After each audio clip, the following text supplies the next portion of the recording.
প্রতিদিনের মেনুতে যখন কাঁচা কলা দরকার তখন তো কাঁচা কলা চাষ করতেই হয়। তাই আমার বাবলুকে দূর থেকে প্রিয় মানুষ কাঁচা কলা আর চারা পাঠিয়েছিলেন। আমার বাবলু খুব আদর যত্ন করে ওকে ছাদ বাগানের ড্রামে লাগিয়েছেন।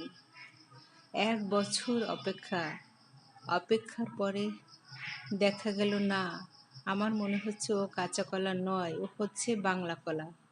তবে বড় হলে বোঝা যাবে, এখনো কোনো বোঝার উপায় নেই।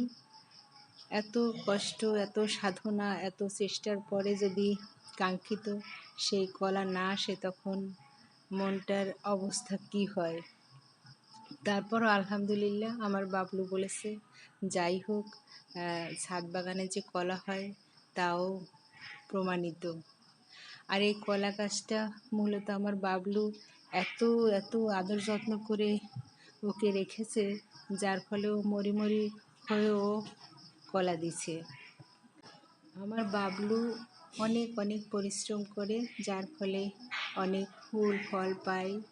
আর দেশ বিদেশি অনেক ফলমূল আমার বাবলুর ছাদ বাগানে আছে। আমার বাবলু যখন জাতীয় বৃক্ষ মেলা শুরু হয় আমার বাবলু একদম অস্থির হয়ে যায়, কখন যাবে। আর যদি কাছাকাছি কোনো নার্সারি দেখে তখনও সে খুব তার লোভ হয় যে আমি যদি একটা গাছ কিনে নিয়ে আসতাম।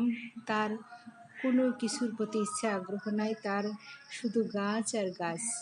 আমার বাবলু হচ্ছে একটা গাছ পাগলা, গাছ তার ভীষণ ভীষণ পছন্দ। অবশ্য গাছের সাথে বন্ধুত্ব করলে একটা উপকার হচ্ছে আমরা ফল পাবো, অক্সিজেন পাবো।